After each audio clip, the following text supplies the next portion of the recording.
Hello, everyone.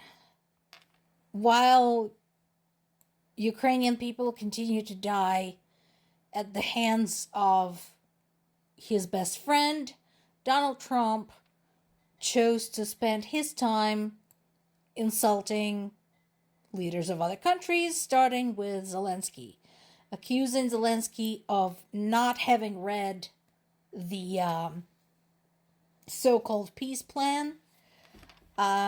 First of all, look who is talking.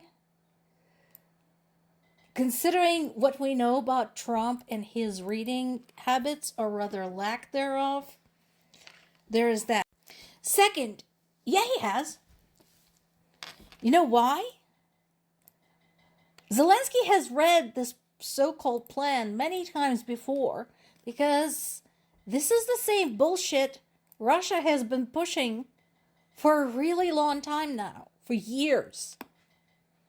So just because they presented this in a different wrapping doesn't mean it's a different thing. And I honestly wish people would stop trying to present this as a U.S. peace plan. It is not.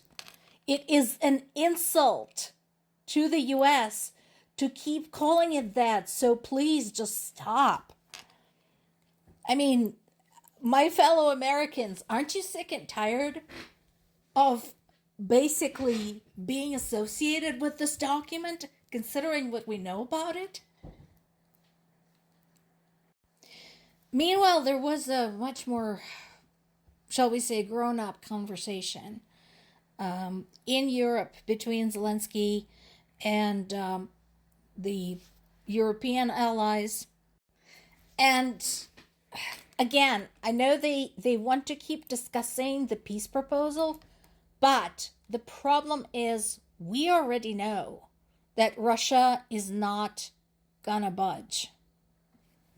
So what I think they should be discussing is not another proposal, but I think they should be discussing measures for defense of Europe. Because all of this playing at diplomacy is just a waste of time. Nothing more.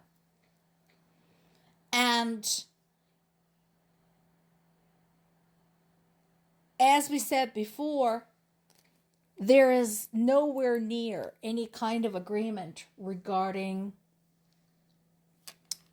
Ukrainian territory and security guarantees. And then there is this. So this is an interesting comment by Zelensky. We're going to look into it in a moment. So this piece from Kyiv Independent actually gives you a more detailed review of what was going on during Zelensky's conversation with the European leaders. So let's dive right in. So we already talked in the past about European leaders concerned about being excluded from the interactions with Russia. Folks, I hate to tell you this, but the only way you're not going to be excluded is if you basically muscle your way into the conversation. Considering whom we're talking about here, I don't see any other way.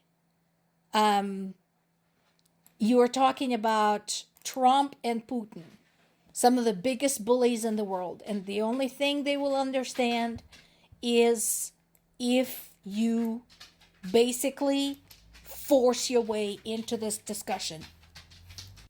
We already know about Russia refusing to compromise on all of the major points of the plan, such as Ukrainian territory, Ukrainian army, Ukrainian weapons, and Ukraine's bid to join NATO. And again, I invite all of you to consider on what grounds is Russia attempting to dictate Ukraine's political future. Why? It's a different country. It's like if France suddenly said, well, I think the U.S. should return Texas back to Mexico and should stop being a member of NATO, and then proceeded to bomb US. This is literally what it's like. As ridiculous as this scenario sounds, but that is what it's like.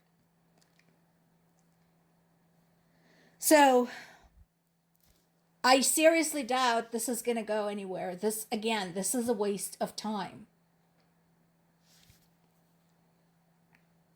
And for all of Keith Kellogg's statements that the peace agreement is this close to being completed, that is not true. Now here we get to the subject of the law. So, as usual, Trump said, he's fine with it. Russia is fine with it. Well, of course Russia is fine with it. They wrote the goddamn thing. So, and yes, we know, Donald, that Russia would rather have the whole country. We know that. It's a known fact. So, but here is something interesting, and that comes directly from Ukrainian constitution. According to Ukrainian constitution, the government of Ukraine has no right to surrender its territories to another country, because the government is just the administrator. The government supposed to represent its people. And the people already reacted with outrage to this proposal. So, doing this would be unconstitutional. And fortunately, at least, we are still having conversation about security concerns, about air defense support, financial assistance, all of that. And again, this continues to be the most important factor. Had Russia truly wanted peace, it would have shown at least some small gesture of goodwill. It hasn't done so. It hasn't stopped killing Ukrainian civilians. It hasn't stopped bombing Ukrainian infrastructure, and a few other things. Those mysterious drone flyovers still continue. Those mysterious airplanes that have no business being there are still there. So, Russia had literally done nothing to demonstrate that it wants peace. And when asked if they're interested in the smallest compromise, they already said they either give it to us or we take it by force. Again, I invite everybody to consider, if this was your country, your home,